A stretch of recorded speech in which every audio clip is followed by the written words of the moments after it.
మొదటి పత్రిక 4వ అధ్యాయం 7వ వచనం చదువుకుందాం. యోహాను గారు రాసిన మొదటి పత్రిక 4వ అధ్యాయం 7వ వచనం చదువుదాం. ప్రియులరా, మనము ఒకరిని ఒకడు ప్రేమించాలి అన్నాడు. మనము ఒకరిని ఒకడు ప్రేమింతుము. ఒక సహోదరుడు మరొక సహోదరుణ్ణి ప్రేమించాలి. ప్రభులోనికి వచ్చిన వారు, సంఘంలోనికి చేర్చబడిన వారు ఒకరిని ఒకరు ప్రేమించుకోవాలి అన్నాడు. ఎందుకు ప్రేమించాలి అంటే,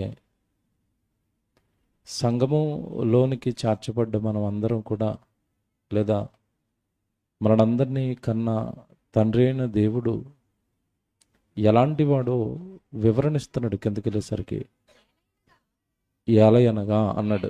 ఎప్పుడు కూడా వచనం దగ్గర మీకు కింద ఏలయనగా ఎందుకంటే అని మీకు కనపడింది అంటే అక్కడ ఆగి ఆలోచించాలి.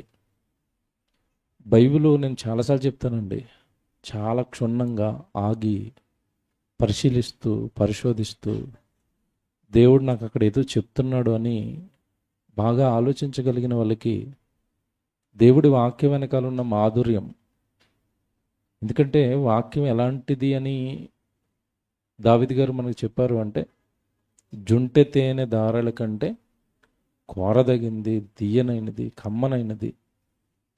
ఎందుకు అంత టేస్ట్గా దావీదు గారికి వాక్యం అనిపించింది అంటే, ఆయన ఆచారంగా బైబిల్ని చదవలేదు, ఏదో అప్పుడప్పుడు బైబిల్ చదవలేదు. ఆయన దివారాత్రాలు ధ్యానించాడు గనుక వాక్యంలో ఉన్న తీయదనం, వాక్యంలో ఉన్న గొప్పతనం ఆయనకు అర్థమైంది. అలాగే మనకి కూడా దేవుడు అర్థం కావాలి అన్నా, వాక్యం అర్థం కావాలి అన్నా, మన జీవితం దేవుడికి అనుకూలంగా మారాలి అన్నా, మన ముందున్న అసలైనది వాక్యమే. ఆ వాక్యమును చదువుతూ ఉండాలి, వాక్యం ఎక్కువగా వింటూ ఉండాలి. అప్పుడే ఆత్మీయ జీవితం స్టెబుల్గా దేవుడు కోరుకున్నట్టుగా, దేవుడు మన నుండి ఎలాంటి ఉద్దేశాలు, ఎలాంటి తలంపులు ఆశిస్తున్నాడో అవన్నీ మనం నెరవేర్చేవారిగా ఎదుగుతాం. అలా ఎదగాలి అంటే ముందు మన కళ్ళ ముందు ఎప్పుడూ ఉండవలసింది దేవుడి వాక్యం. కనుక ఇక్కడ మనం బాగా ఆలోచిస్తుంటే 7వ వచనంలో మీరు ఖచ్చితంగా ఒకరిని ఒకడు ఏం చేయాలట, ప్రేమించాలి అన్నాడు. ఇది సంఘంలో చేర్చబడిన వాళ్ళకి చెబుతున్న మాట. బాగా వినండి, ఇది అందరూ వినాలి, సంఘం అంతా ఆలోచించాలి. సంఘంలోనికి దేవుడు మనల్ని చేర్చింది దేవుడు పని చేయడానికి, దేవుడి కొరకు కష్టపడడానికి, దేవుడి సువార్తను ముందుకు తీసుకొని వెళ్ళడానికి. దేవుడి యొక్క ప్రేమ, దేవుడి యొక్క ఔన్నత్యం, దేవుడి యొక్క గొప్పతనం, దేవుడు మన ఎడల చూపించిన దీర్ఘశాంతం, మనం రక్షించబడాలి అని ఆయన కంటున్న కలలు, మరణం తర్వాత రాబోయే జీవితం, ఇవన్నీ కూడా మనం ప్రకటించవలసిన వారము. ఈ సంగతులన్నీ సంఘం ద్వారా దేవుడు మనకు నేర్పిస్తుంటే, ఇవన్నీ సమాజానికి పట్టుకుని వెళ్ళవలసిన గురుతర బాధ్యత మోపబడిన వాళ్ళు సంఘంలోనికి చేర్చబడిన వాళ్ళు. అలా సంఘంలోనికి చేర్చబడిన తర్వాత, సంఘంలోనికి చేర్చబడిన నువ్వు సంఘంలోనికి చేర్చబడిన మరొక సహోదరుని అట ఏం చేయాలట, ప్రేమించాలి. ప్రేమించటం అంటే అర్థం ఏంటి? ఒకరిని ఒకరు ప్రేమించుకోండి అన్నాడు కదా, అర్థం ఏంటి? ఒకరినొకరు ప్రేమించటం అంటే అర్థం ఏంటి? కాసేపు ఇది పక్కన పెడదాం. ఇది మీకు అర్థం కావాలి అంటే, కుటుంబంలో అన్నదమ్ములు ఉంటారు. కుటుంబంలో అన్నదమ్ముల మధ్య ప్రేమానురాగాలు ఉన్నాయి అని మనం చెప్పాలి అంటే, వీళ్ళిద్దరూ అన్నయ్యని తమ్ముడిని అన్నయ్య ప్రేమించుకుంటారండి అని మనం చెప్పాలి అంటే, వాళ్ళ మధ్యలో ఏముండాలి, ఏం జరగాలో మీరు బాగా ఆలోచించాలి. ఏం జరగాలి, ఏముండాలి వాళ్ళ మధ్యలో?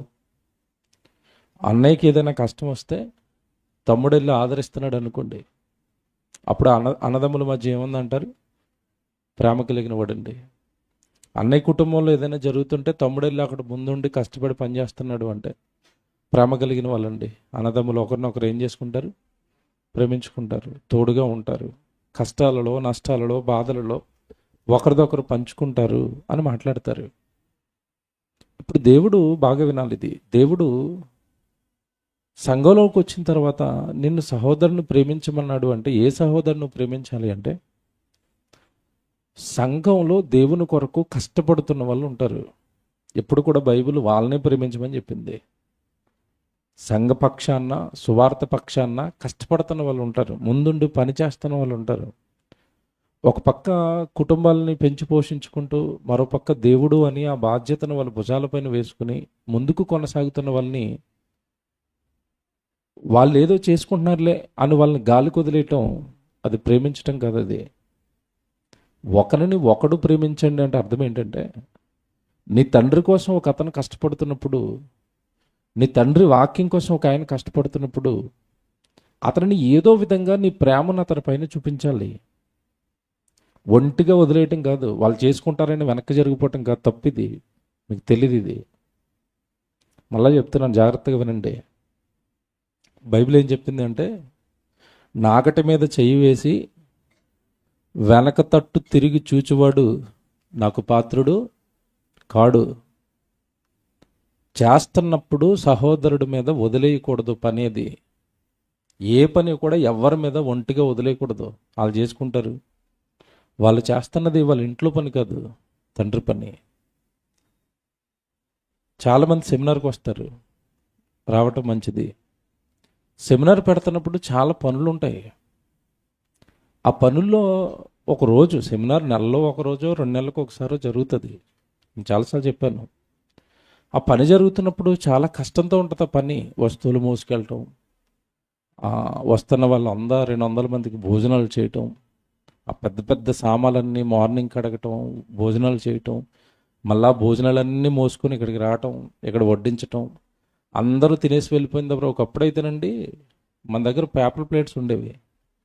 ఎవరికలు తినేసేవారు, పడేసేవారు. ఇప్పుడు ఏ ప్లేట్లో తింటున్నారు? మీరు తిన్న ప్లేట్ ఎవరికి అడుగుతారు? అక్కడ పెట్టేసి వెళ్ళిపోతున్నారు. మీరు తిన్న ప్లేటు ఎవరికి అడుగుతారు? ఎవరికి అడగాలి? నేను వీడియో పంపిస్తాను, అవి ప్లే చేయి.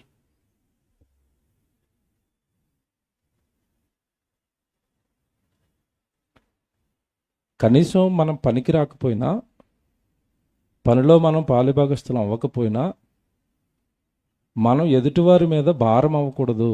ఇది ఎప్పుడు మర్చిపోకూడదు. మనం భారంగా మారకూడదు.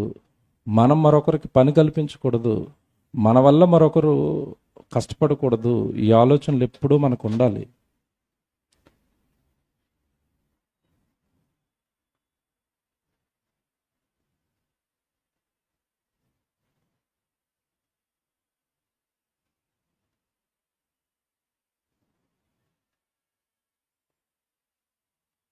నీకు పెట్టాను రాబి. సెమినార్ అయిన తర్వాత అండి మొన్న నాకు చాలా బాధేసింది. పని జరిగినప్పుడు, పని జరుగుతున్నప్పుడు సంఘంలో ఉన్న వాళ్ళందరూ ఉండాలి పని అయిపోయేంత వరకు. పని ఎవరైతే చేస్తామని ముందుకు వస్తున్నారు. నైట్ 2 అండి, నాకు తెలిసి 1:52 సెమినార్ రోజు. ఆ 2 గంటలు రాత్రి చలిలో సామాన్లు కడుగుతున్నారు. వచ్చిందా వీడియో?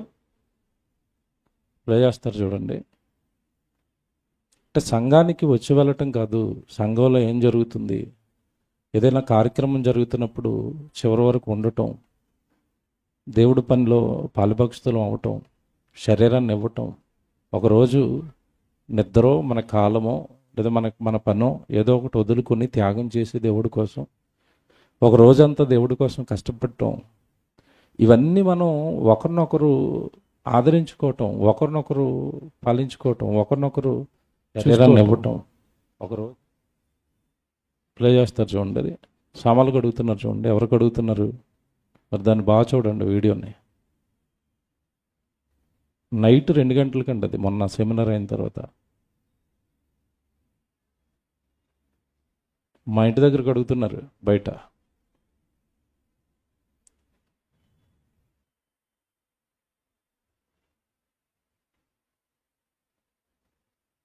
స్త్రీలు వచ్చారండి ఆ టైంలో, నైట్ 2 గంటలకి కొంతమంది స్త్రీలు వచ్చి, ఎందుకు పొద్దున గడగొచ్చు కదా అంటే, నాకు ఆ రోజు అన్న మాట నాకు భలే బాధ అనిపించిందండి.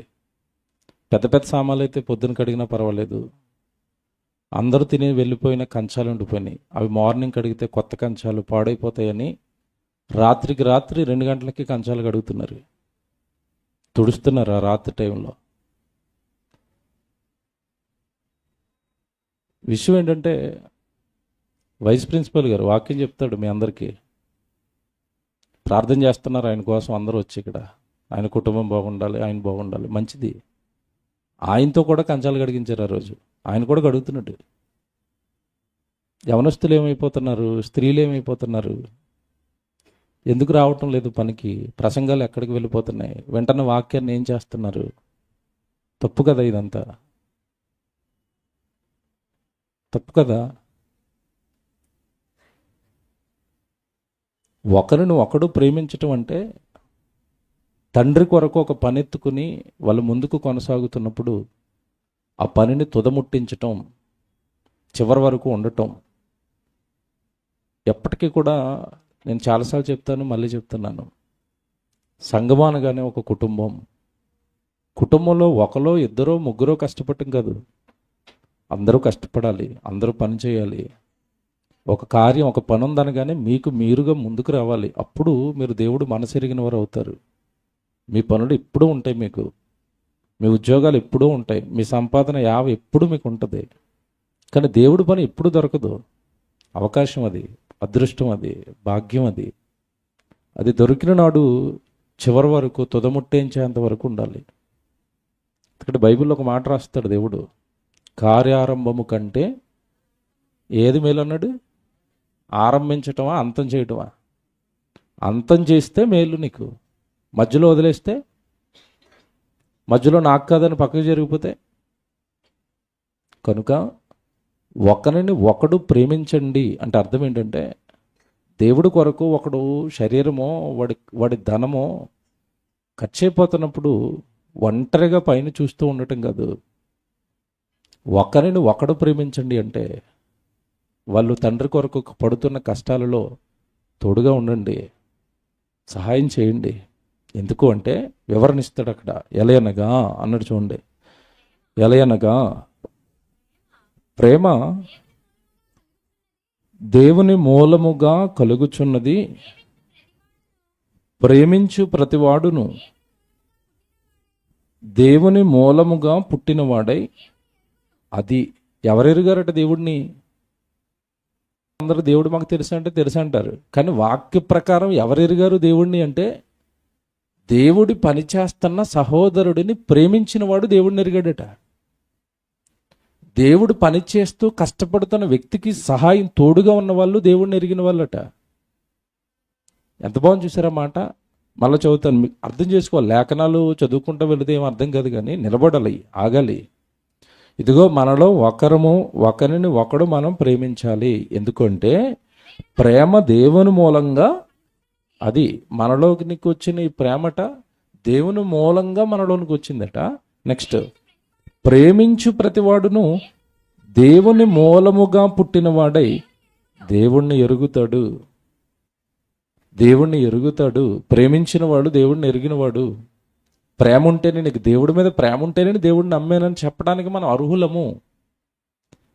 దేవుడి కొరకు పడుతున్న కష్టాలలో సహోదరులకు తోడుగా ఉన్నవాడు దేవుడిని ఎరిగినవాడు, దేవుణ్ణి తెలుసుకున్నవాడు, దేవుణ్ణి అర్థం చేసుకున్నవాడు.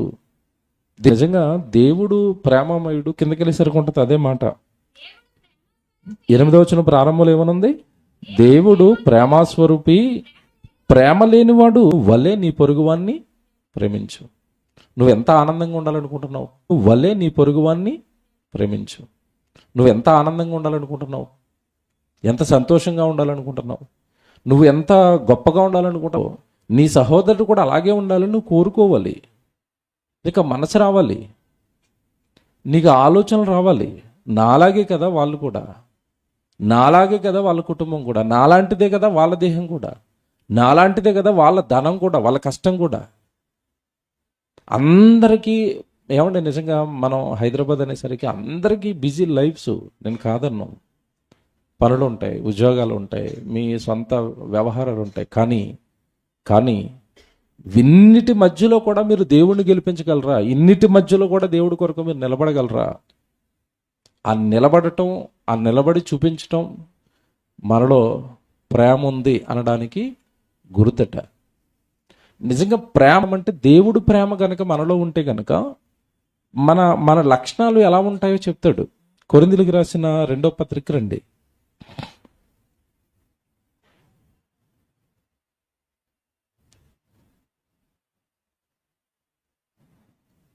మొదటి పత్రిక అండి, మొదటి పత్రిక రండి, 13వ అధ్యాయం 4వ వచనం చూద్దాం. కొరింథీయులకు రాసిన మొదటి పత్రిక 13వ అధ్యాయం 4వ వచనం. ప్రేమ దీర్ఘకాలము ఎంతకాలం సహిస్తుందట?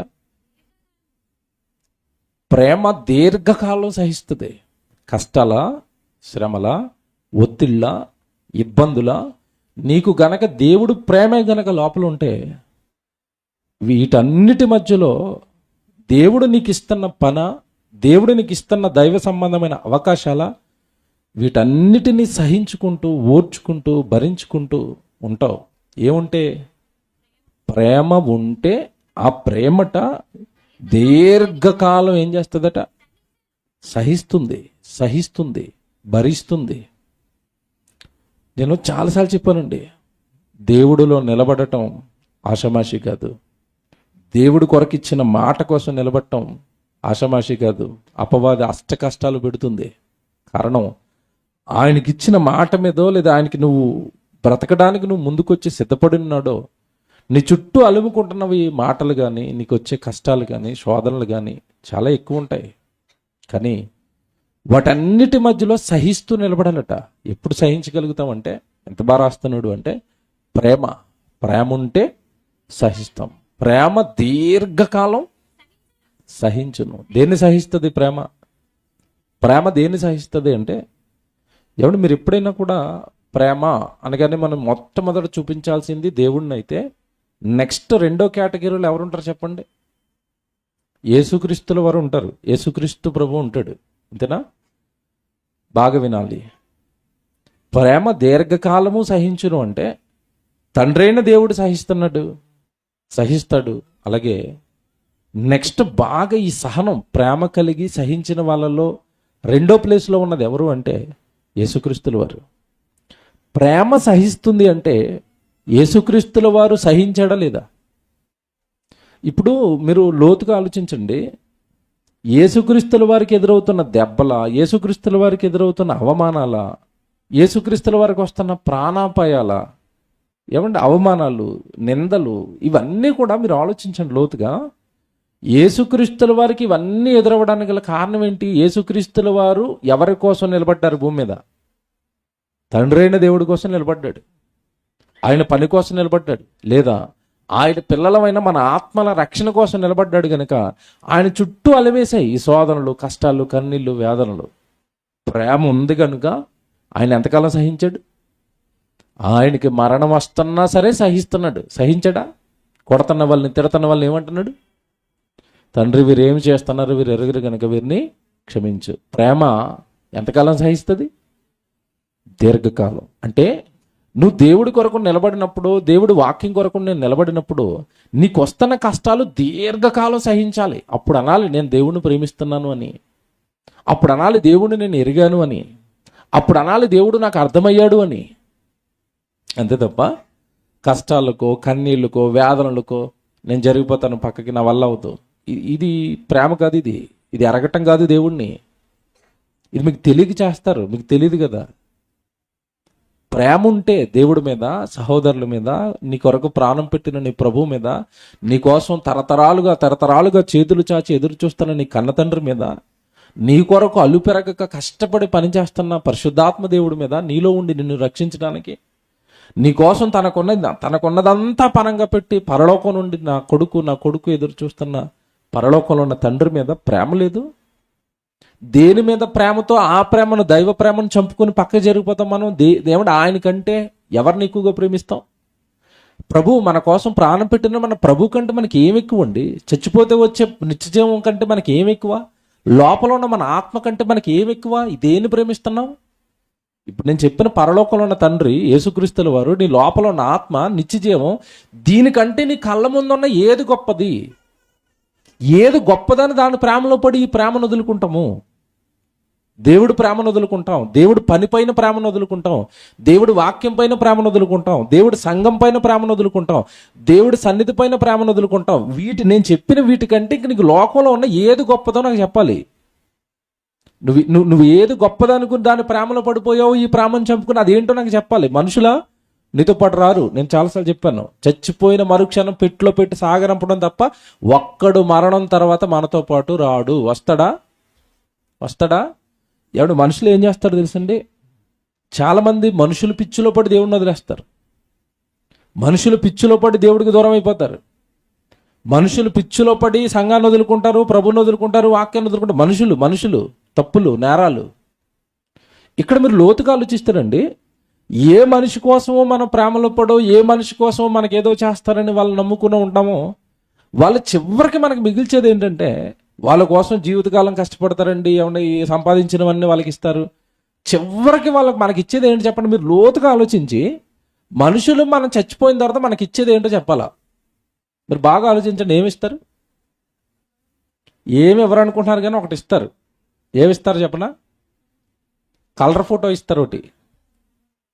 ఆ ఫోటో ఎక్కడ పెడతారు? గోడ మీద పెడతారు. దానికి స్టార్టింగ్లో పచ్చిపూలు వేస్తారు. ఇంకా కొద్ది కాలానికి దండ వాడిపోతూ ఉంటుంది. అస్తమాటు పచ్చిపూలు కొనలేక ప్లాస్టిక్ దండ ఒకటి వేసేస్తారు ఇక పర్మనెంట్గా. అదే నీకు మనుషులు ఇచ్చేది. నేను మళ్ళీ చెప్తున్నానండి, ఎవరిని నమ్ముకుని మీరు మోసపోయినా చివరికి వాళ్ళు మనకి ఇచ్చేది ఇదే.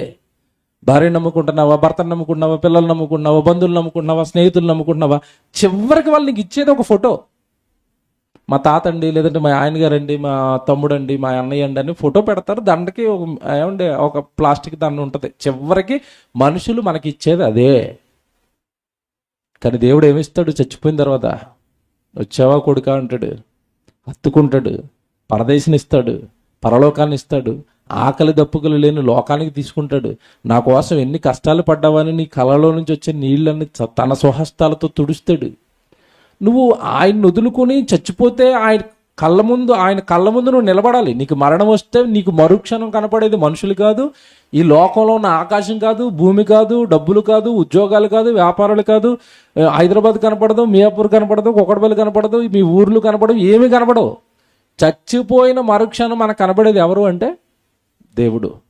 ఏం చేసావు భూమి మీద నాకన్న ప్రశ్న. ఈ రెండే నీకు. చచ్చిపోయిన మరుక్షణం కళ్ళ ముందు దేవుడు, భూమి మీద నా కోసం ఏం చేసావు, ఈ రెండే.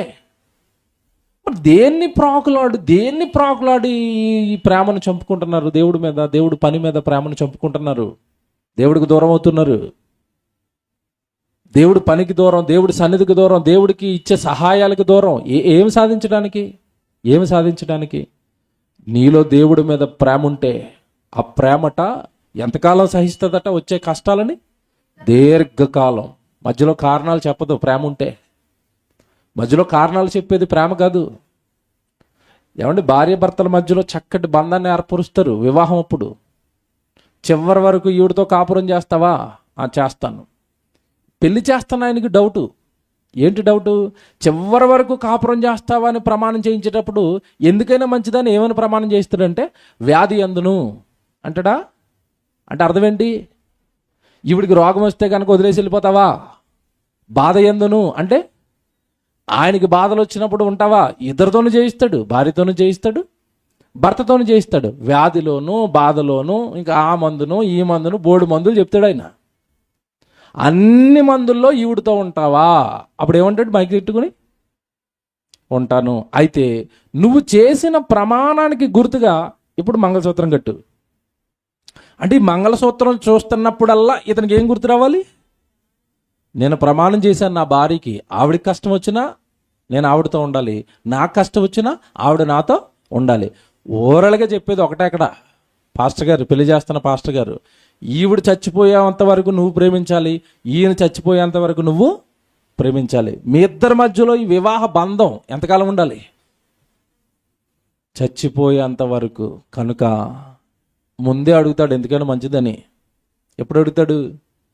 ప్రమాణాలు చేయించక ముందు ఒకటి అడుగుతాడు. ఏమని అడుగుతాడు చెప్పండి? పెళ్లి చూశారు కదా మీరు అందరూ, ఒకసారి ముసుగు ఓపెన్ చేయ బాబు అంటాడు. ముసుగు ఓపెన్ చేసిన తర్వాత మొహం చూసుకో అంటాడు. ఆ మొహం చూసుకున్నాను, నువ్వు ఇష్టపడిన అమ్మాయి ఈవిడేనా అంటాడు. అవునండి ఈవిడని. నువ్వు ఇష్టపడే పెళ్లి చేసుకుంటున్నావా అంటాడు. అంటాడా? అండా? పెళ్లి చేసే పాస్టర్ గారు ఈ అమ్మాయిని ఇష్టపడుతున్నావా అని అడుగుతాడా? అడగడా? అడుగుతాడు. నీకు పెళ్లి ఇష్టమని అడుగుతాడా? అడగడా? అడుగుతాడు. ఇష్టపడితే నాకు ఇష్టమని ఒక్కసారి ఒప్పుకుంటే చచ్చిపోయేంత వరకు నువ్వు ఆవిడ ఏం చేయాలి? ప్రేమించాలి. ఇది పెళ్లిలో నీకు అర్థమైంది. పెళ్లిలో ఇది నీకు అర్థమైతే దేవుడు కూడా ఇవే ప్రమాణాలు చేయించాడు నీతో ఒకప్పుడు. ఎప్పుడు? బాప్తిస్మానికి వచ్చేటప్పుడు మంచి పాస్టర్ గారు అయితే, ఇదిగో నువ్వు బాప్తిస్మం తీసుకుంటున్నావు కదా, ఎవడైనా నువ్వు క్రైస్తవుడైనందుకు బాధ, ఈ రోజు నుంచి నువ్వు క్రైస్తవుడివి, రేపు నుంచి నీకు స్టార్ట్ అయిపోతాయని చెప్తాడు. ఈ బాధలలో, ఈ కష్టాలలో, ఈ కన్నీళ్ళలో నువ్వు దేవుణ్ణి విడిచిపెట్టకుండా చివరి వరకు నమ్మకంగా ఉంటావా అంటాడు. అప్పుడు ఈయన ఏమంటాడు? ములిగే ముందు ఏమన్నాడు? ఉంటాను అన్నాడు. మరి అక్కడ ప్రమాణం చేసి మధ్యలో ఎందుకు ఎస్కేప్ అవుతున్నావు? అక్కడ ప్రమాణం చేసిన తర్వాత దేవుడి కొరకు ఉంటాను, దేవుడి కొరకు నిలబడతాను, దేవుడి కొరకు చేస్తాను, దేవుడున్న రాజ్యానికి వెళతాను, నాకు ఎన్నొచ్చినా ఈ మధ్యలో వాక్యంతో పరిశుద్ధాత్మ సహాయంతో నేను తట్టుకుంటానని ప్రమాణం చేసి కదండి సంఘంలోకి వచ్చాం మనం. ప్రభుది కదా ఈ సంఘం, మంది కాదు, నాది కాదు, ఎవరిది కాదు సంఘం. సంఘం ఎవరిది? క్రీస్తుది. క్రీస్తు సంఘంలోనికి మనల్ని పిలిచాడు, తన రక్తంతో మనల్ని అందరినీ కడిగాడు, ఆయన ప్రేమను మనలో పెట్టాడు. ఒకటే చెప్పాడు, ప్రేమ ఉన్నవాడు ఎన్నొచ్చినా దీర్ఘకాలం వాటిని ఏం చేస్తాడట? సహించును. ప్రేమ దీర్ఘకాలము సహించును. తర్వాత అది చూడండి ఎంత బాగుంటాయో. ప్రేమ దీర్ఘకాలం సహిస్తుంది, దయ చూపిస్తుంది. ప్రేమలో ఏముండదట? మత్సరం అంటే అసూయ ఉండదు. సహోదరుల మధ్య అసూయ ఉండదు. నా సహోదరుడే కదండి, నా తమ్ముడే కదండి. ఇప్పుడు చిరంజీవి తమ్ముడు రాజకీయాల్లో గొప్పడైపోయాడండి.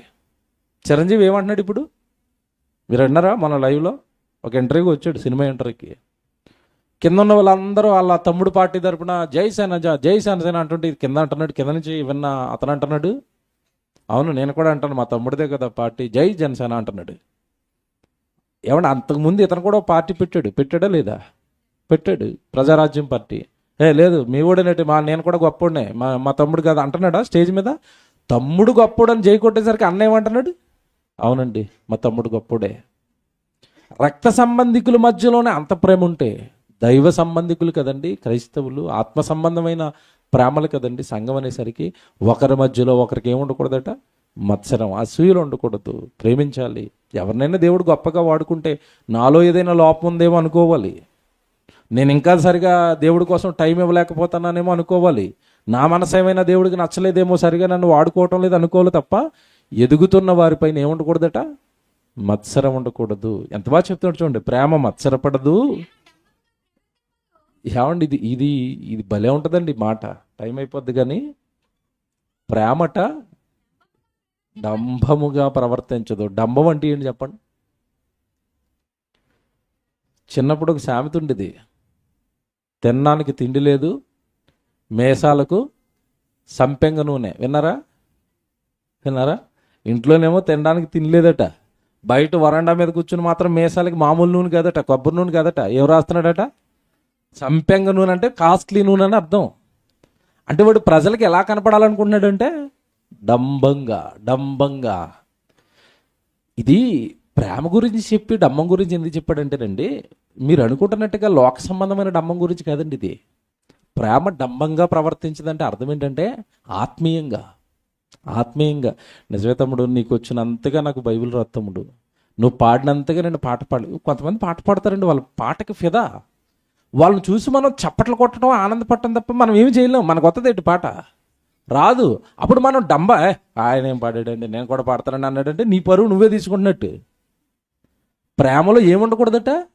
డంబం ఉండకూడదట. డంబం నేను తక్కువ అన్నావంటే నీలోకి వచ్చినట్టే. ఇది ఏటది? డంబం రాకూడదు. ఎవరికిచ్చిన తలాంతు, ఎవరికిచ్చిన ఆ టాలెంట్ దేవుడు వాళ్ళకి ఇస్తాడు. అది దేవుడి కొరకు వాళ్ళు వాడుతున్నప్పుడు సూపర్ అండి, నిజంగా నిజంగా సూపర్ అండి అనాలి.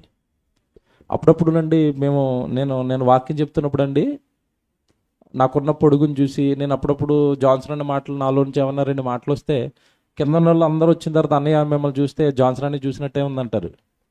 ఆ మాటకి నేను కూడా జాన్సన్, ఆయన ఎక్కడ నేనెక్కడ, ఆయన భక్తి ఏంటి, ఆయన కష్టం ఏంటి, ఆయన టాలెంట్ ఏంటి, ఆయన పాటలు ఏంటి, అసలు వాళ్ళతో పోల్చుకోవడానికైనా మనకి పోలిక ఎక్కడదండి.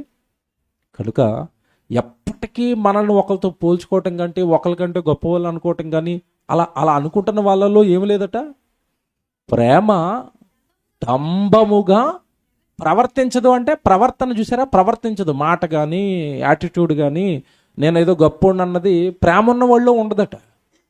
ఎప్పుడు తను ఏం చేస్తాడట, తగ్గించుకుంటాడు. ప్రేమ డంబముగా ప్రవర్తించదు, అది ఉప్పొంగదు. ఉప్పొంగదు అంటే ఉప్పొంగటం అంటే అర్థం ఏంటి చెప్పండి. దేవుడి కొరకు మనం ఏదైనా చేసిన వాడు అది బాగా వచ్చింది, నేను చేశాను మరి సూపర్ అన్నామంటే వచ్చింది లోపల ఏమొచ్చింది, ఉప్పొంగటం. అది ఎప్పటికీ రాకూడదు, మనలోకి ఇప్పటికీ రాకూడదండి. మనం ఏం చేసినా ఏముంది, ఏదో అలా దేవుడి కృపండి, దేవుడు దయండి, దేవుడు తోడండి అన్నవాడు ఎప్పటికీ భయంకరమైన విజయాలు దేవుడు వాళ్ళకి ఇస్తూ ఉంటాడు. మీరు గొలియాతుని చంపాడండి. ఎవరు చంపారు? ఎవరు చంపాలి? సౌలు చంపాలి. ఆ రోజు కింగ్ ఎవరు, రాజు ఎవరు అక్కడ? సౌలు. సౌలేమో దుప్పటేసుకుని ఇంట్లో పడుకున్నాడు భయపడి గొలియాతుకి. ఈ చిన్న కుర్రోడు వెళ్ళి నరికేసాడండి. దావీదు వచ్చిన తర్వాత ఏట మరి మీరు రాజుదేముంది, అసలు రాజు నేనే అన్నాడు దావీదు. అంటాడా?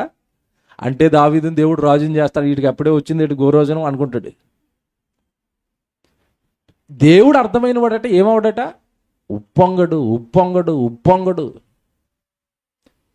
నా అనుభవం చెప్తున్నానండి, పేర్లు చెప్పను కానీ నేను చాలామంది టీంతో పనిచేస్తాను. టీం అంటే పాటలు చేసినప్పుడు కానీ, మీరు మన సినిమా చేసినప్పుడు కానీ, లేదంటే ఏదైనా టెక్నికల్ వర్క్ చేస్తున్నప్పుడు అండి కొంతమందితో కలిసి పనిచేయాల్సి వస్తుంది, టీం వర్క్. ఈ టీం వర్క్ చేస్తున్నప్పుడు ఎక్కువగా నాతో టచ్లో ఉండేవాళ్ళండి అందరూ కుర్రగాళ్ళు, చిన్న చిన్న కుర్రగాళ్ళు, యూత్.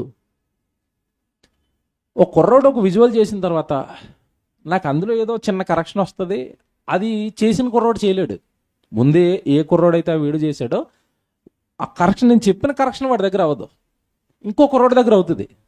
ఇదే వీడియోని నా కుర్రోడికి పెట్టి, తమ్ముడు ఇక్కడ చిన్న కరెక్షన్ చేయాలి, కొంచెం వాడి వల్ల అవ్వట్లేదు, తమ్ముడు వల్ల నువ్వు చేసే తమ్ముడు అంటే వీడు అంటాడు, ఈ వీడియో బాగాలేదన్నా అంటాడు. అది అలాగ ఎందుకు అంటున్నారు అంటే, లేదన్నా నాకు ఇస్తే అసలు ఎరగొట్టి మడతెట్టేసేవాడు అన్న, ఇదేం బాగుందన్న అంటాడు.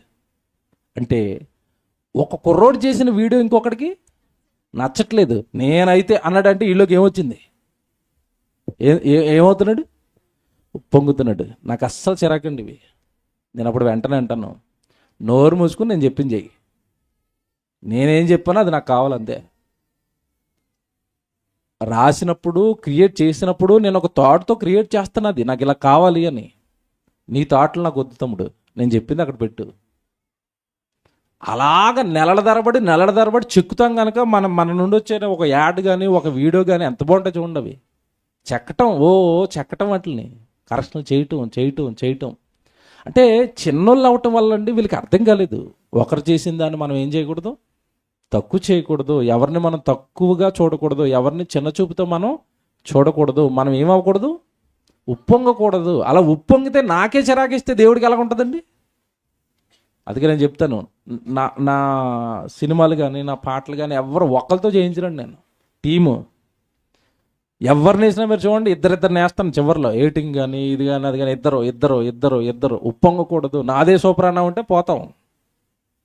ఏదో దేవుడు నాకు అలాగిచ్చాడండి, ఆయన కూడా చేస్తున్నాడండి, ఆయన ఇంకా బాగా చేస్తాడండి, నాకు ఎందుకండి. తగ్గించుకుంటున్నావా, లేపేస్తాడు దేవుడు నిన్ను, చాలా ఉన్నతమైన స్థితిలో పెడతాడు. చాలామంది అండి వాళ్ళు చేస్తున్న పనిలో కానీ దేవుళ్ళలో కానీ ఎదగకపోవడానికి మెయిన్ వాళ్ళలో ఉండే లోపం ఇదేనండి, ఉప్పొంగటం. ఏదైనా కొంచెం వాళ్ళు చేసిన పని బాగుండేసరికి లోపల తెలియని గర్వం రావటం, తెలియని ఉప్పొంగిపోయే స్థితి రావటం. నేను మళ్ళీ చెప్తున్నాను, జీవితకాలం నువ్వు ఏ పని చేస్తున్నా సరే దేవుడికి నువ్వు ఇవ్వటమా, పాట పాడటమా, పాట చేయటమా, లేదంటే ప్రసంగాలు చేయటమా, ప్రార్థన చేయటమా, నువ్వు ఏదైనా సంఘంలో డబ్బులు ఇవ్వటమా, ఏది చేసినా నేనే అన్నవా, ఆ ఉప్పొంగేతనం నీకు వచ్చిందా? పతనానికి నాంది. ప్రేమట ఎంత బాగా చెప్తున్నాడు చూడండి. ప్రేమట అది ఉప్పొంగదు, అమర్యాద అంటే ఇందా నేను చెప్పాను కదా, ఆడేం చేశారండి అన్నారు అనుకోండి, అదేంటది? అమర్యాద. మర్యాద ఏది సాటి సహోదరుడి మీద?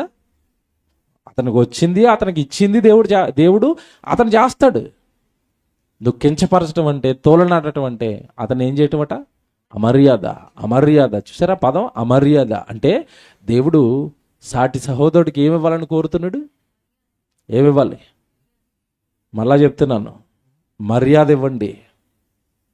అవతల వాళ్ళని మర్యాదతో చూడాలి. సేవకుడా లేదంటే సహోదరుడా, అందరికీ మర్యాద ఇవ్వాలి. ఇచ్చి మనం ఏం చేయాలి? మళ్ళీ మర్యాద పుచ్చుకోవాలి. ఇచ్చి పుచ్చుకోవాలి. మర్యాద ఇస్తే మర్యాద ఇస్తారు. నువ్వు మర్యాద ఇవ్వకపోతే లోకం ఎలాగుంది ఇప్పుడు? అసలే చాలా భయంకరంగా ఉంది. నువ్వు మర్యాద ఇవ్వనంటే నీకు ఎవడు మర్యాద ఇవ్వడు. దేవుడు కూడా చెప్తున్నది ఏంటంటే, ప్రేమ ఉన్నవాడు అవతల వాడికి మర్యాద ఇస్తాడు. నెక్స్ట్ తర్వాత స్వప్రయోజనం ఇది అండర్లైన్ చేసుకోండి. స్వప్రయోజనం. దేవుడు ప్రేమ నీలో ఉంటేనట మనం ఏం కోరుకోమట? నా ప్రయోజనం ఏముంటుంది ఈ పనిలో, నా ప్రయోజనం ఏముంటుంది ఈ కార్యంలో, నాకేం వస్తుంది, నాకేం లాభం, నేను ఇది చేస్తే నాకేం వస్తుంది అని ప్రేమ ఉన్నవాడు, దేవుడు ప్రేమ ఉన్నవాడట స్వప్రయోజనాన్ని కోరుకోడట. నేను సువార్త చేస్తున్న తొలినాళ్ళలో నుండి చాలామంది సువార్త చేసేవాడినండి. నన్ను తీసుకెళ్ళేవారు. ఏమండి, నాకు వాళ్ళని తీసుకెళ్తున్నప్పుడు నాకు ఎంత బాగా అనిపించేవారంటే, పలానా ఆయన ఈ మీటింగ్ పెట్టేటంటే అన్న అసలు నా పేరు చెప్పొద్దన్న అనేవాడు. పలానా ఆయన మమ్మల్ని తీసుకెళ్తాడు ఇలా వేదిక అమ్మమ్మ నేను వేదిక మీదకి రాను అనేవాడు. నేను అనుకునేవాడిని, మన ఆయన ఈయన ఎంత భక్తుడు, అసలు పేరు కూడా చెప్పొద్దు అంటున్నాడు, ఈయనే మీటింగ్ పెట్టాడంటే వద్దంటున్నాడు, ఎంత మంచోడో అనుకున్నాను నేను. ఇప్పుడు నా పేరు వద్దు, నేనొద్దు అన్నప్పుడు ఆ తర్వాత కాలంలో ఏం జరిగిందంటే, వీళ్ళు మీటింగ్లు పెడుతుంటే ఒక అతను నన్ను మీటింగ్ తీసుకెళ్ళాడు. ఈ పేరు వద్దు అన్నవాడండి ఆ మీటింగ్ ఆపేశాడు. నేను లేకుండా ఎలా కడతారు మీటింగ్ అంటున్నాడు. ఇప్పుడు చెప్పండి, నేను లేకుండా ఎలాగెళ్తారు మీటింగ్లు అంటున్నాడు. నాదా ప్రాంతం, నాదా అడ్డా అంటున్నాడు.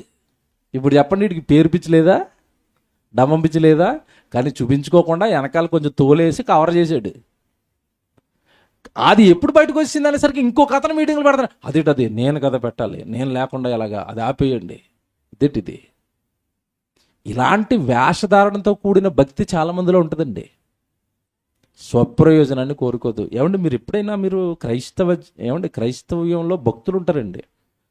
మీరు చూడండి, కొంతమంది పాంప్లెట్లు రాస్తారండి దేవుడి కోసం, చాలా గొప్పగా పాంప్లెట్లు రాస్తారండి.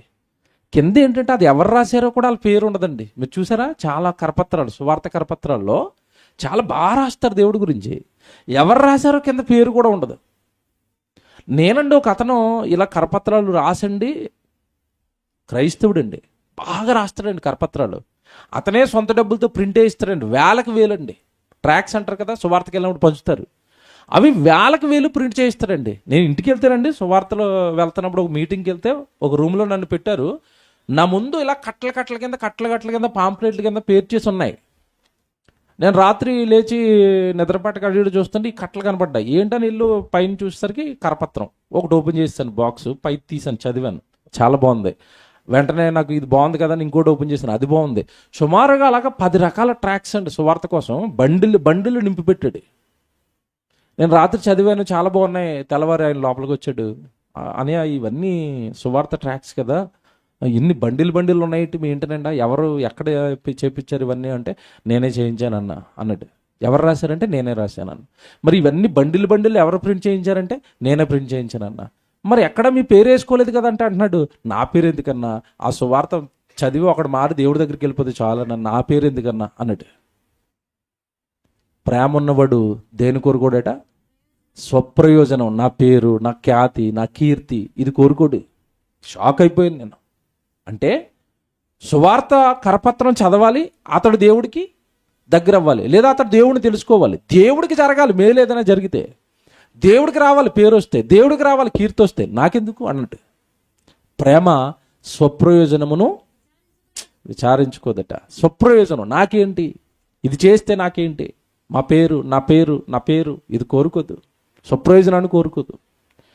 ప్రేమ చూడండి ఎంత బాగా చెప్తున్నాడు, ప్రేమ స్వప్రయోజనమును విచారించుకొనదు. ఏమండి ఇది ఈ ప్రేమలో ఉన్న గుణమట, ప్రేమలో ఉన్న ఒక లక్షణం అట. ఏటట? త్వరగా కోపపడదు. త్వరగా కోపం రాదు. దేవుడి ప్రేమ మనలో ఉంటే ఎవ్వరి మీద త్వరగా మనకేం రాదు, కోపం రాదు. అంటారు ఏదో సహిస్తాం, భరిస్తాం, పోలేండి మారతారండి, మా అన్నయ్య కదండి, తమ్ముడే కదండి, అన్నయ్య కదండి, చెల్లె కదండి, మారతారు ఎప్పటికైనా, ఏముంది ఇప్పుడు కాకపోతే రేపు, ఈ నెల కాకపోతే వచ్చే నెల, వచ్చే నెల కాకపోతే పై నెల కాకపోతే వచ్చే సంవత్సరం, మారుతారు అంతే తప్ప ఎవ్వరి మీద నేను ఏం చేయను, కోపపడను. ప్రేమ త్వరగా అన్నాడు చూసారా, ఆ పదం చూసారా అక్కడ, ప్రేమ త్వరగా కోపపడదు, కోపపడుతుంది. దేవుడికి కోపం ఉందా లేదా? ఉంది. త్వరగా వస్తుందా లేటుగా వస్తుందా? బాగా ఆలోచించాలి మీరు. నోవహు జలప్రళయంలో మనుషులను చంపేయాలనుకున్నప్పుడు ఈరోజు వారు చెప్పి రేపు చంపేశాడా? త్వరగా కోప్పడ్డండి దేవుడు కూడా. దేవుడు కొన్న లక్షణం ఇది, త్వరగా కోప్పడ్డు. ఎంతకాలం సహించాడంటండి నోవహు జలప్రళయానికి ముందు ఎంతకాలం సహించాడంటే, నోవహు గారిని ఓడ కట్టమన్న తర్వాత ఇంచుమించుగా సుమారు 100 సంవత్సరాలు సువార్త ప్రకటించాడండి. 100 సంవత్సరాలు అంటే చంపేయాలని అనుకున్న ఆ కోపాన్ని ఎంతకాలం ఆపుకున్నాడు? ఎంతకాలం ఆపుకున్నాడు? సుమారు 100 సంవత్సరాలు. నువ్వు సాటి సహోదరుడి మీద 100 సంవత్సరాలు ఆపుకున్నాడు కదా, నువ్వు 100 నెలలు ఆపుకో చాలు. 100 నెలలు అంటే ఎంత చెప్పండి? 100 నెలలు అంటే ఎన్ని సంవత్సరాలు చెప్పాలా? 100 డివైడెడ్ బై 12 అని కొట్టండి. 4 12 48, 50 అయిపోయినాయి అంటే సుమారుగా 4 4 8 సంవత్సరాలు, 8 నుంచి 9 సంవత్సరాలు వస్తుంది సుమారుగా. అంటే ఒక వ్యక్తి మీద కోప్పడకుండా ఉండడానికి నువ్వు 100 నెలలు ఆగు అంటే సుమారు 8 సంవత్సరాలు ఆగు. ఈ లోపాడు మారతాడా మారడా? 8 సంవత్సరాలు కూడా మనుషులు మారరండి? మారతారా? మారుతాడు, మార్చుకుంటాడు, అప్పటికి నీతో కలుస్తాడు. త్వరగా కోపపడద్దు. ప్రేమిస్తే నువ్వేం చేయొద్దు, త్వరగా కోపపడకూడదు. తర్వాత ఎన్ని లక్షణాలండి ప్రేమలో ఉన్నవాటి ఇవన్నీ. త్వరగా కోపపడదు. అపకారం, ఎవరికైనా అపకారం చేయాలన్న ఆలోచన మనసులో ఉంచుకున్నదు. దుర్నీతి విషయమై సంతోషపడక సత్యమందు సంతోషించును. ఇది అండర్లైన్ చేయండి. సత్యమందు సంతోషించును. ప్రేమ ఉన్నవాడట సత్యమందు సంతోషిస్తాడట. సత్యం అంటే వాక్యమునందు సంతోషిస్తాడు. అంటే వాక్యము ప్రకటింపబడుతుంటే సంతోషం ఉందా నీకు? భలే జరుగుతుందండి మీటింగులు, భలే జరుగుతున్నాయండి సెమినార్లు, భలే జరుగుతున్నాయండి బైబిల్ క్లాసులు, భలే వాక్యం నేర్చుకుంటున్నారండి అందరూ. పాటలు బాగా జరుగుతున్నాయండి, పాటలు బాగా వింటున్నారండి. సత్యమందు సంతోషం అట. నిజంగా ఈ పదం నన్ను ఆకర్షించింది, చాలాసార్లు చదువుతాను నేను ఇది. సత్యమందు సంతోషం అంటే దేవుడు మనల్ని ఆనంద పెట్టాలి అన్నా, మనం దేవుడిని ఆనంద పెట్టాలి అన్నా ఒకటే మనకు ఉండాల్సింది. మనకి ఏముండాలి అంటే లక్షణం, స్వభావం, సత్యమునందు ఆనందించే గుణం. పాట బాగా వచ్చిందా ఆనందపడదాం, ప్రసంగం బాగా వచ్చిందా ఆనందపడదాం, మీటింగ్ బాగా జరిగిందా ఆనందపడదాం, చక్కగా మన కష్టార్జితంతో ఎక్కడైనా సువార్త జరుగుతుందా ఆనందపడదాం. మన కష్టార్జితం రెంట కట్టి ఇదిగో ఇక్కడ ఏమండి ప్రతి వారం ఇక్కడ మనం వాక్యం చదువుకుంటున్నాం, వాక్యం వింటున్నాం అంటే ఈ హాలుకి 30,000 రూపాయల రెంటు. చాలామంది వాళ్ళ కష్టార్జితంలోంచి ఇస్తారు. తక్కువ పడితే నా డబ్బులు వేసుకుని నేను కడతాను, దీనికి కడతాం, రెంట్ కడుతున్నాం.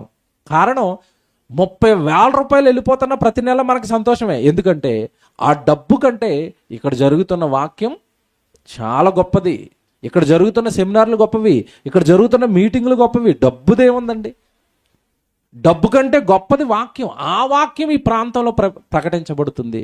అలా ప్రకటించబడే ఆ హాల్కి రెంట్గా నా 1,000 రూపాయలు నేను ఇస్తున్నాను. నా కష్టజీతం నుంచి ప్రతి నెల అదో హాల్కి కడుతున్నాను అంటే వాక్యమునందు మనకి సంతోషం ఉంటే చేస్తాం. ఇది అమ్మో దేవుడి సన్నిధి కదండి. సెమినార్లు జరుగుతున్నాయండి, అక్కడ పెద్ద పెద్ద దైవజనులు వస్తున్నారు, ప్రతి వారం వాక్యం వినిపించబడుతుంది. అక్కడ నా హస్తం ఉండాలి, నా చెయ్యి ఉండాలి. అక్కడ నువ్వు ప్రేమ ఉంటే, వాక్యమందు నీకు సంతోషం ఉంటే ఇవన్నీ ఆటోమేటిక్గా నీలో నుంచి నీకు పుట్టుకుని వస్తాయి. ఎవరో చెప్పాల్సిన అవసరం ఉండదండి. దేవుడు అర్థమైపోతే, వాక్యం అర్థమైపోతే, దేవుడు ప్రేమ అర్థమైపోతే ఒక్కొక్కటిగా మనలో నుంచి ఇవన్నీ పుట్టుకొని వస్తాయి. మనలో నుంచి ఇవన్నీ పుట్టుకొని వస్తాయి. నేను ఈ మాట ఎవరి మెప్పు కోసం గొప్ప కోసం చెప్పడం లేదండి, మీకు అర్థం అవ్వాలని చెప్తున్నాను. ఒక రీసెర్చ్ సెంటర్ మన మన మన ఈ కాలేజీకి సంబంధించి ఒక రీసెర్చ్ సెంటర్ రెంట్ కొంచెం వాళ్ళు ఇబ్బంది పడుతున్నారని మా ఇంట్లో ఉన్న నా భార్యకి తెలిసింది. ఆమె ప్రతి నెల పట్టుకెళ్ళి ఒక 500 రెంట్ ఇస్తుంది ఆ సెంటర్కి. మేము సేవలో ఉన్న కుటుంబం, మాకు ఉద్యోగాలు లేవు, పనులు లేవు, సేవే జీవితం. మేం పట్టుకెళ్ళి ఇంకో సెంటర్లో రెంట్ కట్టాల్సిన పని మాకేటి? మీరు బాగా ఆలోచించండి. మాకేం పని? నాకు వచ్చి చెప్తుంది అన్నీ. అక్కడ ఇబ్బందిగా ఉందంటే నేను ఇస్తానండి, మంచిదమ్మా ఇచ్చేయు.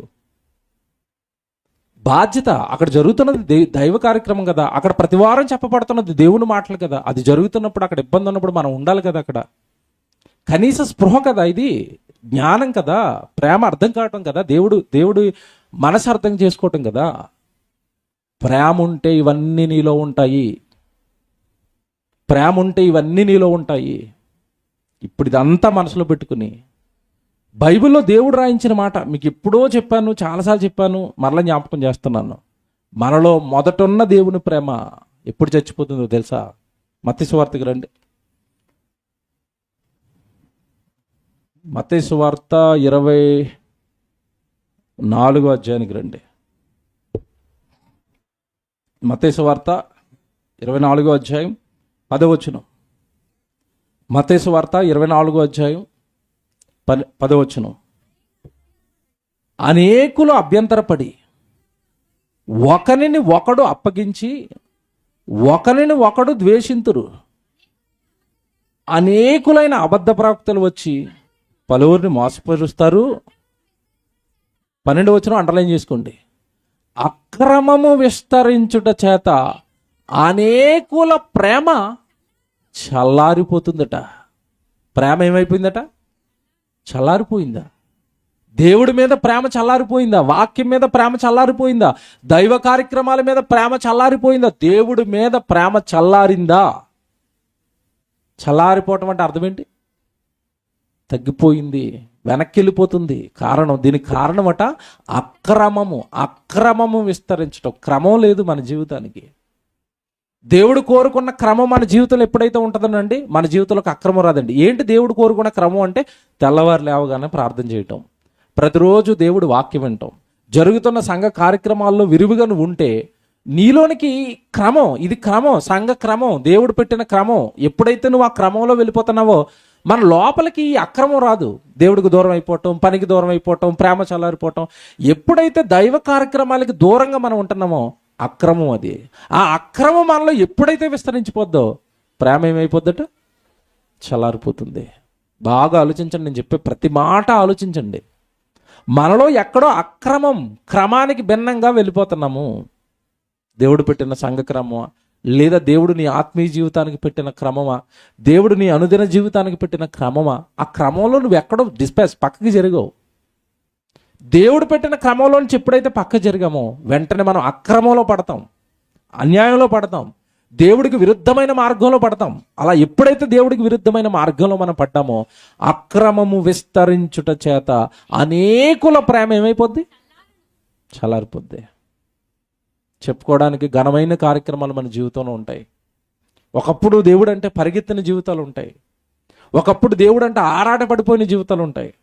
ఒకప్పుడు దేవుడు అనగానే ఎన్ని కష్టాలు ఉన్నా, ఎన్ని బాధలు ఉన్నా వాటన్నిటిని పక్కకు పెట్టి దేవుడే ముందండి ఎన్నో త్యాగాలు చేసిన దినాలు, గొప్ప గొప్ప కార్యక్రమాలు మన జీవితంలో ఉంటాయండి. నిజంగా అందరి జీవితాల్లో, మనం ఇక్కడ కూర్చున్న వాళ్ళు ఎవరం తక్కువ వాళ్ళం కాదు. దేవుడు అనగానే పిచ్చి ప్రాణాలకు సైతము తెగించి దేవుడు కొరకు ఎన్నో చేసిన వాళ్ళు ఉంటాం మనం ఇక్కడ. అవి ప్రారంభంలో అంత ఇష్టం మనకుంది దేవుడి మీద, వాక్యం మీద, ఏమండి జరుగుతున్న కార్యక్రమాల మీద అంత ఇష్టం మనకున్నప్పుడు అదే ఇష్టాన్ని దేవుడు చివరి వరకు కోరుకుంటున్నాడు. మనలో ఉన్న ప్రేమ ఏమవకూడదట? చల్లారకూడదు. ప్రేమ చల్లారకూడదు. ఎందుకంటేనండి మనం చేస్తున్నది ఎవరి కోసం కదండి, ఎవరి స్వప్రయోజనాల కోసం కదండి. దేవుడి వాక్యం, ఆత్మల రక్షణ. ఎప్పుడూ వాక్యం వినబడితేనే కాస్త భక్తిలో ప్రజలు ఉంటారండి. ఎందుకు అన్ని సంఘాల్లో ఆదివారం ఆరాధన ఒకటే జరుగుతుంది, మన దగ్గర ఆదివారం ఆరాధన పెట్టి, సోమవారం క్లాస్ పెట్టి, మంగళవారం క్లాస్ పెట్టి, మళ్ళీ అవి సరిపోవన్నట్టు ఎవరైనా రాలేకపోతున్నారేమో ఆ క్లాసులకి, పనుల్లో బిజీగా ఉంటున్నారేమోనని మళ్ళీ ఆన్లైన్ క్లాసులు పెట్టి ఇంత హెవీగా వాక్యం వాక్యం వాక్యం వాక్యం అని ఎప్పుడు ఎందుకు ఆలోచిస్తాం సంఘం కోసం అంటేనండి ఒకటేనండి, ఎప్పుడు వాక్యం అందుతూ ఉంటేనే కాస్త దేవుడి భయము, దేవుడి భక్తి ప్రజల్లో ఉంటుంది. వారానికి ఒకసారి ప్రసంగం వినేస్తే సోమవారం దేవుడు మాట్లాడకపోతే, మంగళవారం వినకపోతే ఏమైనా పాపమో ఈ లోక సంబంధమైనవో మనుషుల్లోకి వచ్చేస్తాయేమోనన్న భయం, భీతి. అందుకే ప్రతిరోజు వాక్యం, ప్రతిరోజు వాక్యం, ప్రతిరోజు వాక్యం, వాక్యం దేవుడు, వాక్యము దేవుడు, వాక్యము దేవుడు. పిల్లరా, ఇది మనలో ఉన్న ప్రేమ చల్లారకుండా ఉండడానికి చేస్తున్న సంఘము పడుతున్న కష్టాలు ఇవన్నీ. చాలా కష్టాలు, ఇవేమి చిన్నవి కాదు. మీరు వాక్యం ప్రకటింపబడుతుంది, ఒక స్పీకర్ వస్తున్నాడు, లేదా ఒక లెక్చరర్ వస్తున్నారు, కోఆర్డినేటర్ వస్తున్నారు, వైస్ ప్రిన్సిపాల్ వస్తున్నారంటే వాళ్ళు పడే కష్టాలు ఏమి చిన్నవి కాదు. వాళ్ళు మళ్ళీ కుటుంబాలు ఉన్నాయి, వాళ్ళకి పిల్లలు ఉన్నారు, అన్నీ వదులుకొని అన్నీ విడిచిపెట్టి క్లాసు అనుకుంటూ ప్రయాణాలు చేసుకుని, బండ్లు వేసుకుని, ఆటోలు వేసుకుని, ఏమండి కొంతమంది ఆ కారుల్లోనూ బస్సుల్లోనూ వచ్చి వాక్యం వింటున్నారన్నా, ప్రకటిస్తున్నారన్నా ప్రేమ దేవుడిది కదండి, వెళ్ళాలి కదండి, వినాలి కదండి, చెప్పాలి కదండి. కనుక దేవుని పిల్లలరా, మీ అందరికీ చెప్తున్నది ఒకటే, మనలో ఉన్న ప్రేమ దేవుడి పైన ఏమవ్వకూడదు, చల్లారకూడదు. ఎప్పుడు చల్లారిపోతుందంటే అక్రమం, మనం క్రమానికి దూరంగా ఏమైనా జరుగుతున్నామంటే దేవుడి పైన మనకున్న ప్రేమ చల్లారిపోద్ది, సహోదరుల పైన మనకున్న ప్రేమ చల్లారిపోద్ది, వాక్యం పైన ఉన్న ప్రేమ చల్లారిపోద్ది, దేవుడి సన్నిధి పైన ఉన్న ప్రేమ చల్లారిపోద్ది. దేవుడి సన్నిధి మీద ప్రేమ చల్లారకూడదండి. నేను ఆశ్చర్యపోయానండి, ఎందుకంటే ఇవన్నీ ఎవరినో గొప్ప చేయడానికో వాళ్ళ పేర్ల కోసం చెప్పడం లేదండి. గౌతమని, మన మధ్యలో ఉన్న గౌతమని ఉన్నట్టు మీకు తెలుసు, చాలామందికి హార్ట్ ప్రాబ్లం అయింది అన్నయ్యకి. ఓ వారం రాలేదు. ఓ వారం రాకపోతే మేము అందరం వెళ్ళేవాడిని ఇంటికి అన్నయ్యని చూడడానికి. చెల్లి అంటుంది అప్పటికే ఆ వారమే వచ్చేస్తానండి, రెడీ అయిపోతాడు, బట్టలు వేసుకుంటున్నాడు, నేను వెళ్ళిపోతానమ్మా గుడికి. షాక్ అయిపోయింది ఆ రోజు. హార్ట్ పేషెంట్ గుండె ఆపరేషన్ చేసుకుని ఇంట్లో ఉన్న అతను గుడికి వచ్చేస్తానంటాడా. మీరు చూడండి, గౌతమని ఎప్పుడైనా ఆదివారం మిస్ అవ్వడం చూసారా? మేమందరం వెళ్ళేసరికండి అందరిని చూసి ఆ రోజు నిజంగా అన్నయ్య ఎమోషన్ అయిపోయాడు. వచ్చింది సంఘం అని, సన్నిధి, సంఘం అంటే ప్రేమ. లేదా నేను ఖచ్చితంగా వెళ్ళి దేవుడి సన్నిధిలో కూర్చోవాలి, దేవుడి వాక్యం వినాలి. ఇది చల్లారకూడదు, మనలో చల్లారకూడదు, ఎప్పటికీ చల్లారకూడదు. వెళ్ళాలి వెళ్ళాలి వెళ్ళాలి వెళ్ళాలి, మిస్ అవ్వకూడదు, ఉండాలి, దేవుడి మాటలు వినాలి. ఎప్పుడు మనం చల్లారిపోతామంటే అక్రమం మనలో విస్తరించిందా, అనేకుల ప్రేమ ఏమైపోద్దట, చల్లారిపోతుంది. కనుక ప్రేమించి చెప్తున్నాను, ఎక్కువగా చేద్దాం, ఇంకా ఎక్కువగా చేయాలి, ఇంకా ఎక్కువగా ఒకటే అడుగుతున్నానండి. నేను చాలాసార్లు చెప్పాను, మీరు అర్థం చేసుకోండి దేవుడిని. మనం ఎక్కువగా చేయాలంటే నువ్వేదో ఇరుకులు, ఇబ్బందులు, శోధనలు అంటున్నావు కదా, అవి నీకు రావడానికి కారణమే నీలో ప్రేమ చల్లారటం అంటాను నేనైతే. నీలో ప్రేమ చల్లారింది కనుక అవి నీకు వస్తున్నాయేమో అంటాను. ఒకప్పుడున్న ప్రేమ నీకు తోడుగా ఉంటే, ఒకప్పుడు దేవుడి మీద ఉన్న ఆశ నీకుంటే, ఒకప్పుడు దేవుడి మీద ఉన్న ఇష్టం నీకుంటే, ఆయన నిన్నెందుకు విడిచిపెడతాడు? నిన్ను శోధనలోకి ఎందుకు వెళ్ళనిస్తాడు? నిన్ను దేవుడికి దూరం అయిపోయి అంతగా దేవుడు నిన్నెందుకు విడిచిపెట్టుకుంటాడు? దేవుడు నిన్నెందుకు దూరం చేసుకుంటాడు? ఇన్ని కోట్ల మందిలో ఈరోజు దేవుడిని నమ్మిది కొద్దిమంది. ఆ కొద్దిమందిలో మరలా దేవుడి కొరకు బ్రతికేది వేల మీద లెక్క పెట్టచ్చు మనమే. అలా ఫిల్టర్ చేయగా ఎక్కడో కొద్దిమంది దేవుడి కోసం ఇచ్చేవాళ్ళు, బ్రతికేవాళ్ళు మనమైనప్పుడు మనల్ని దేవుడు అసలు ఎందుకు విడిచిపెడతాడు? నిన్ను శోధనలో కానీ, కష్టాల్లో కానీ, కన్నీళ్ళలో కానీ ఎందుకు త్రోసేసి వదిలేస్తాడు దేవుడు? ప్రాబ్లం ఆయనది కాదు, నీదే. నువ్వెక్కడో అక్రమంలో పడ్డావు, నువ్వెక్కడో దురాశలో పడ్డావు, నువ్వెక్కడో ఆశలో పడిపోయావు. ఇది నీ జీవితాన్ని దేవుడికి దూరం చేస్తుంది. అది తప్పు. నేను ఎక్కడ చేస్తున్నాను, నేను ఎక్కడ పొరపాటు పడుతున్నాను, నేను ఎక్కడ మార్గం తప్పాను, నేను ఎక్కడ అక్రమంలో పడ్డాను, నేను ఎక్కడ క్రమం తప్పాను అని నిన్ను నువ్వు చెక్ చేసుకుంటే పూర్వ వైభవం దేవుడు మళ్ళీ తిరిగిస్తాడు. దేవుడి కోసం గొప్పగా బ్రతికే అవకాశం ఇస్తాడు. మళ్ళీ చెప్తున్నానండి, లోకంలో గొప్పగా బ్రతికేవాడు లోకానికి గొప్ప. నీకు కష్టమున్నా, కన్నీళ్ళున్నా, వేదనలున్నా దేవుడి కొరకు బ్రతికేవాడు దేవుడికి గొప్ప. మీరు బైబిల్లో చాలాసార్లు చదువుకున్నారు. ధనవంతుడు, లాజరు ఏమంటే ఒకే చోట ఉన్నారు. ఈ లాజర్కి తినడానికి తిండి లేదు, ఉండడానికి ఇల్లు లేదు, ఈ ఒంటి నిండా కురుపులు, ఆకలితో ఎవరింటి ముందు కూర్చున్నాడు? ధనవంతుడు ఇంటి ముందు కూర్చున్నాడు. మీరు బాగా వినాలి. ఇప్పుడు ధనవంతుడేమో లోపల ఏమంటే మంచి భోజనం, డైనింగ్ హాల్ మీద కూర్చుని మంచి బట్టలు వేసుకుని భోజనం చేస్తున్నాడు. ఈ లాజరేమో వాడు వాకిట్లో కూర్చొని ఉన్నాడు. ఇప్పుడు ఆ రోజు ఉన్న ప్రపంచం అంతా ఎవరిని గొప్పడు అనుకుంటుంది మీరు చెప్పండి? ఎవడు గొప్పడు? బా ఏమి ధనవంతుడండి, ఇంటి ముందు కార్లు, ఇంటి లోపలేమో డిన్నరు, మేక మటను, చికెను, మంచి మంచి కాస్ట్లీ వస్త్రాలు, జీవితం అంటే ఈడుదండి, ఈడు సూపర్ అండి అని అనుకున్నారు అందరూ. బయట బయట ఏమీ లేకుండా కటిక దరిద్రంతో గడుపుతూ దేవుడు దేవుడు అనుకున్న లాజర్ని చూసి ఆ రోజు లోకమంతా ఏమనుకుంటుంది? వీడు శపించబడినవాడు, వీడు ఒక దరిద్రుడు, వీడికి ఏమీ లేదు చీ అని ఆయన ఊసి అలా వెళ్ళిపోతూ ఉంటారండి. ఇప్పుడు విషయం ఏంటంటే, చచ్చిపోయిన తర్వాత వీళ్ళిద్దరిలో ఎవరు గొప్పడయ్యాడు? అబ్రహాము రొమ్మునేమో లాజరు ఉంటే ఈడేమో అక్కడ కాలిపోతూ కేకలేస్తున్నాడు. మీకు అర్థమైందా? అంటే లోకంలో నీకు ఏదో ఉంటే నువ్వు గొప్ప అన్న అక్రమంలో పడ్డావేమో. మళ్ళా చెప్తున్నాను, అది అక్రమం. జీవితంలో దేవుడు ఉండటం గొప్ప, జీవితంలో దేవుడు వాక్యం ఉండటం గొప్ప, జీవితంలో చేతి నిండా దేవుడు పని ఉండటం గొప్ప. చచ్చిపోయిన తర్వాత గొప్పతనం అర్థమవుతుంది. ఇప్పుడు అర్థం కాదు. ఇప్పుడు లోకాన్ని చూసి మోసపోతాం మనం. వాళ్ళు ఎలా ఉన్నారు, వీళ్ళు ఎలా ఉన్నారు, వాళ్ళు ఏది చేస్తున్నారు, వీళ్ళు నో, అక్రమం అది. మళ్ళీ చెప్తున్నాడు, అక్రమం. నువ్వు పుట్టింది దేవుడి కోసం, నువ్వు బతకాల్సింది దేవుడి కోసం, నువ్వు నిరూపించాల్సిన దేవుడి కోసం, నీ జీవితం దేవుడి కోసం, నీ అర్పణలు దేవుడి కోసం. నువ్వు దేవుడు గొప్ప చేయడానికి పుట్టావు. మరణం తర్వాత అర్థమవుతుంది ఇప్పుడు పడుతున్న ఈ కష్టాలకు విలువ. చిల్ల పెంకుతో అలాగా ఏమన్నా గోక్కుంటూ అలాగా కురుపులతో ఉండి కుక్కలు వచ్చి నాకుతుంటే తినడానికి తిండి లేక ఆ ధనవంతుడికి వచ్చి ఏమన్నా రొట్టె మొక్కలు ఉంటే వెయ్యండి అని ఆ రోజు లాజర్ని చూసండి, చిచ్చి ఈడు బతికేంటని అనుకున్నారు అందరూ. చచ్చిపోయిన తర్వాత అబ్రహాము రొమ్ము దగ్గరికి వెళ్తే దావీదు అక్కడే ఉంటాడు, అబ్రహాం అక్కడే ఉంటాడు, ఏమంటే సమూయేలు అక్కడే ఉంటాడు. ప్రవక్తలు కదండి వీళ్ళందరూ. ప్రవక్తలతో హాయిగా ఆయన ఉంటే వీడు అగ్గిలో పడి కాలిపోతున్నాడు. ఏముండాలి ఇప్పుడు చెప్పండి భూమి మీద? మనకి ఏముండాలి? దేవుడి మీద ప్రేమ ఉండాలి. ఆ ప్రేమ నీలో ఉంటే సహోదరుని ప్రేమిస్తావు, ఆ ప్రేమ నీలో ఉంటే వాక్యాన్ని ప్రేమిస్తావు, ఆ ప్రేమ నీలో ఉంటే సంఘాన్ని ప్రేమిస్తావు, ఆ ప్రేమ నీలో ఉంటే జరుగుతున్న దైవ కార్యక్రమాలను ప్రేమిస్తావు. ఆ ప్రేమ ఎప్పటి వరకు ఉండాలని మొట్టమొదటి చదువుకున్నాం. ప్రేమ దీర్ఘకాలము, అది మధ్యలో విడిపోకూడదు. ఆ ప్రేమ చల్లారిపోకూడదు. ఆ ప్రేమ కనుక దేవుని ప్రేమలో నిలబెడదాం. అనేక మందిని దేవుని వైపు నడిపిద్దాం. దేవుడున్న మహాలోకం ఎదురు చూస్తుంది.